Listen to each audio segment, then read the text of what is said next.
سلام احترامات و همراهان چینل یوتیوب روی ویلاکس. امیدوارم جور و صحتمند باشین. به یکی از برنامه دیگر من خوش آمدین. دوستان گرامی، قسمی که در برنامه نخست یوتیوب چینل برای شما یادآور شده بودم، یک بخش از یوتیوب چینل ما در مورد شرایط مهاجرتی کشور ترکیه بود و امروز خواستم در همین مورد امروز شما دوستان یک چند لحظه صحبت داشته باشم و برنامه‌ای که امروز در نظر گرفتیم برنامه‌ای است که در مورد خرج و مصارف یک فامیل در کشور ترکیه چقدر تمام می شود. خواستیم در همین مورد یک چند لحظه با شما دوستان صحبت داشته باشیم و برنامه خود انشالله آغاز میکنیم. دوستان گرامی، می رویم به یکی از مغازه برای خریداری مواد خوراکه.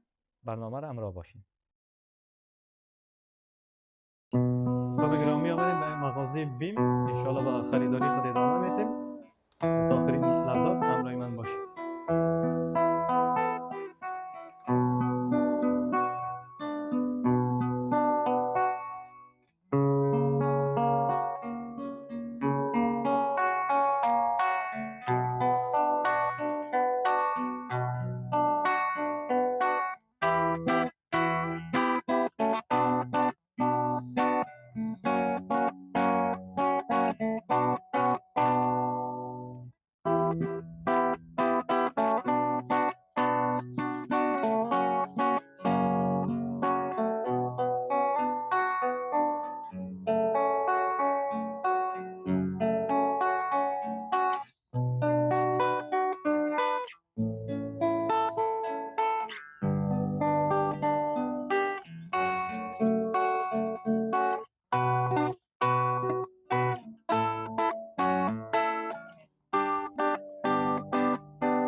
دوستان گرامی، در این مغازه همچنان لوازم اشیاء خانم پیدا میشه. مثلا قسمی که شما در تصویر میبینین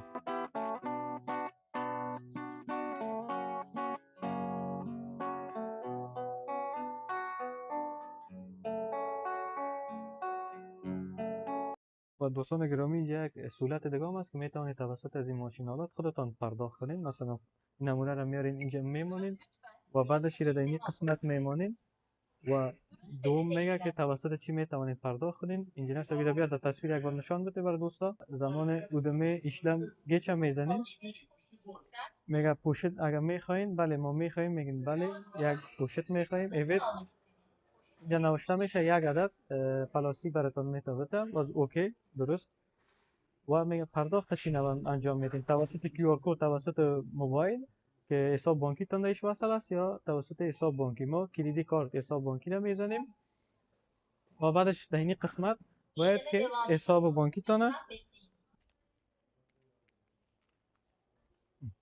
یعنی اوکیش زمان که اوکی شد براتون بل میآید.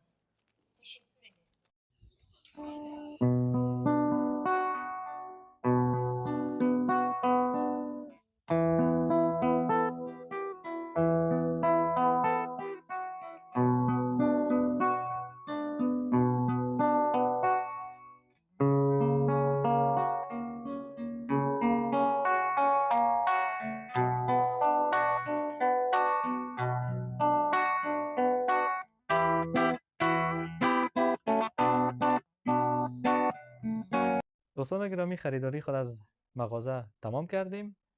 بعدش می رویم به بازار برای خریداری میوه‌جات و سبزیجات.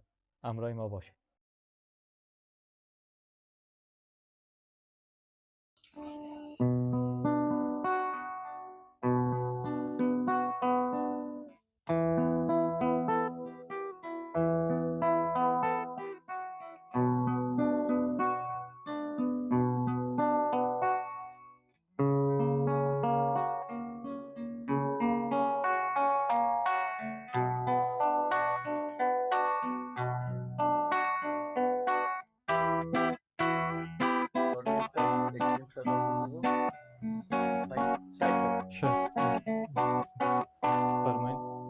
عزیزم خدمت باشه با ما. سلامت باشید. تشکر می‌کنم. خداحافظ. خدا نگهدار. همچنین خدا نگهدار.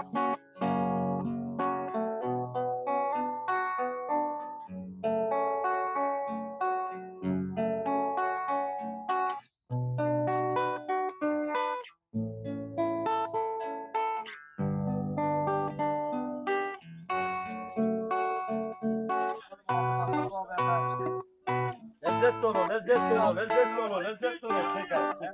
Lezzet dolu, lezzet dolu. Çek abi, çek. Lezzet dolu. Lezzet dolu, lezzet.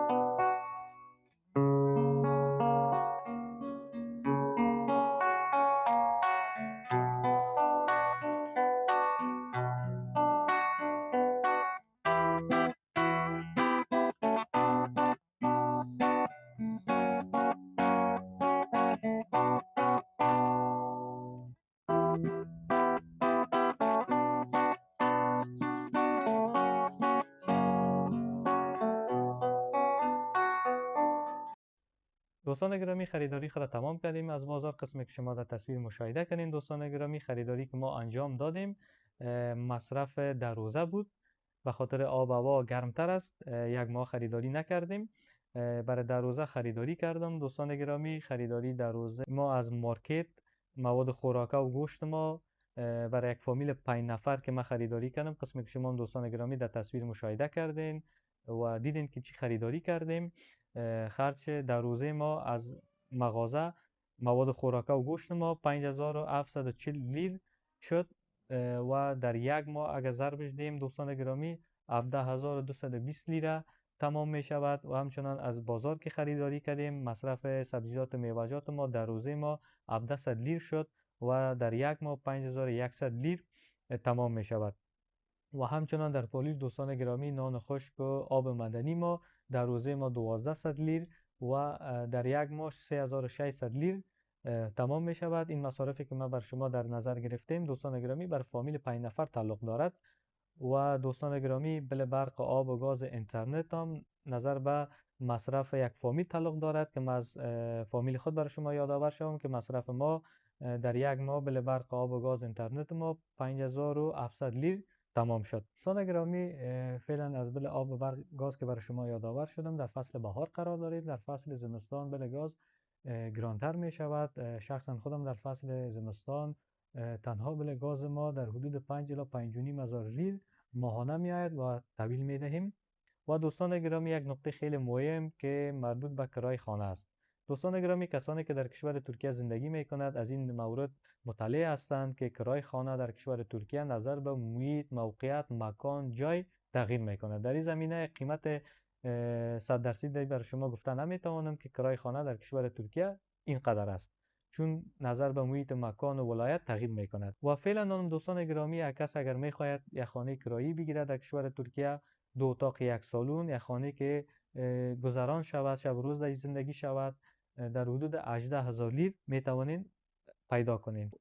و دوستانی که می خواهد بگویند پس خانه های جدید در کشور ترکیه قیمتش چند است، دوستان گرامی خانه های صفر در کشور ترکیه 2 اتاق 1 سالن از 26000 شروع می شود با بالاتر.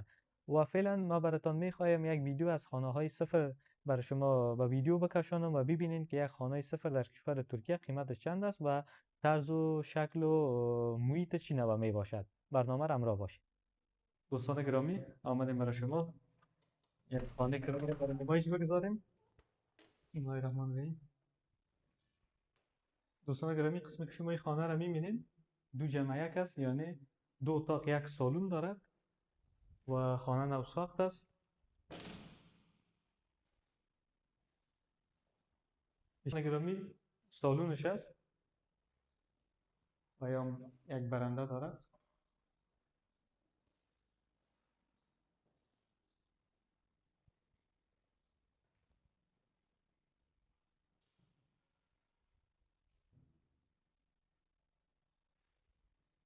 یا یک اتاق خوابش است.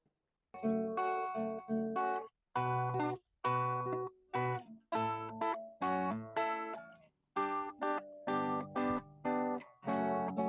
این هم یک اتاق دیگر خواب می باشد.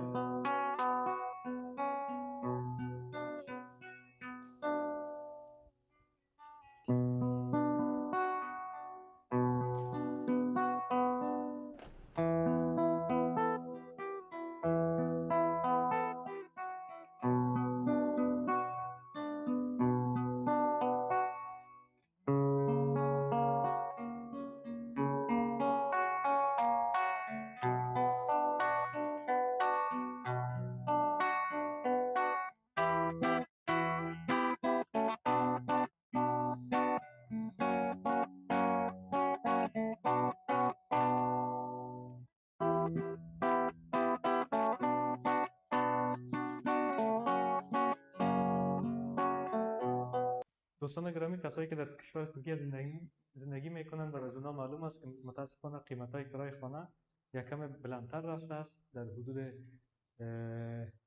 27,000 لیر کرای خانه می باشد، به خاطر که نو ساخت است و شما می توانید که خانه های کم کهنه‌تر برش بگوییم در حدود 18,000 17,000 لیر پیدا میکنید. خب ما فعلا برای برنامه خواستیم یک خانه نوساخته برای شما به نمایش بگذاریم که قیمت خانه تقریبا 27,000 لیره می باشد و شما می توانید که خانه های در حدود 17,000 18,000 19,000 دو جمع یک، دو اتاق یک سالن را پیدا کنید. و دوستان گرامی، ناگفته نمانه که خانه ها نظر به موقعیت و جایش تغییر می کند.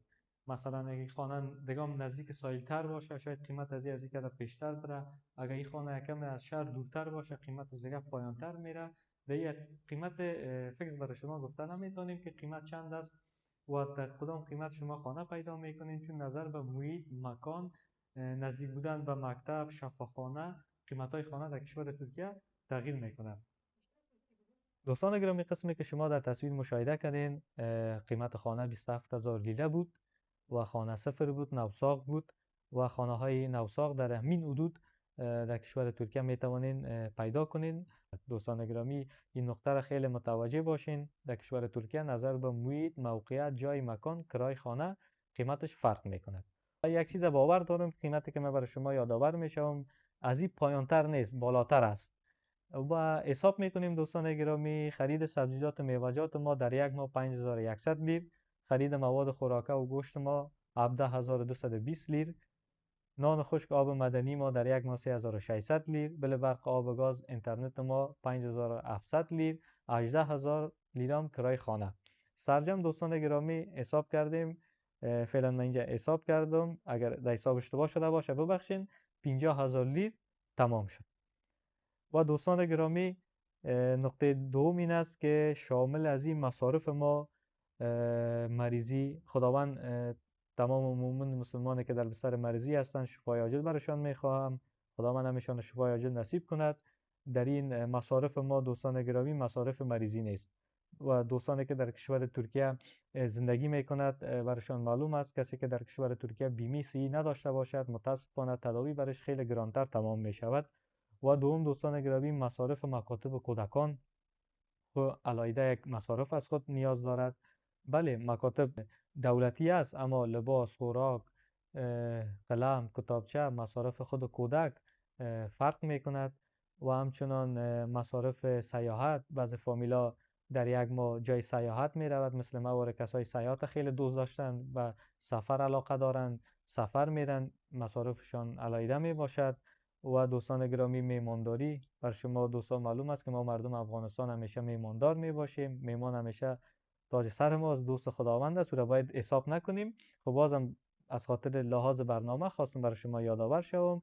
و همچنان مصارف ورزشی، ورزش هم از خود کسایی که میخواین در کشور ترکیه ورزش کنند مصارف ورزشی است. همچنان دوستان گرامی مصارف پوشاک، خوراک منظورم این است که با دوستا روزای رخصتیتان به چکر یا به تفریح جای می روین، برای صرف غذا در بیرون غذا صرف میکنین و همچنین این مصارف جداگانه می باشد. خب دوستان گرامی، از شما تقاضا میکنم اگر شما برنامه مرا مشاهده میکنین در کشور ترکیه زندگی میکنین، لطف کرده در کامنت نوشته کنین که مصارف ماهانه یا هفته‌وار شما چقدر می شود. همچنان برای من و همچنان برای بینندگان گرامی یک معلومات ارائه می شود. خب دوستان گرامی، تشکر میکنم که تا این لحظات من را همراهی نمونید. با معذرت که در این برنامه یکم پرحرفی کردیم به خاطر که روند برنامه ما برنامه معلوماتی بود. اگر در این برنامه کدام کوتاهی کموتی از ما دیده باشین بنده را ببخشید. تشکر میکنم که بنده را همراهی نمودین. تا ویدیوهای بعد شما را به خداوند متعال میسپارم. پیروز و کامیاب باشین. خدا نگهدار همتان.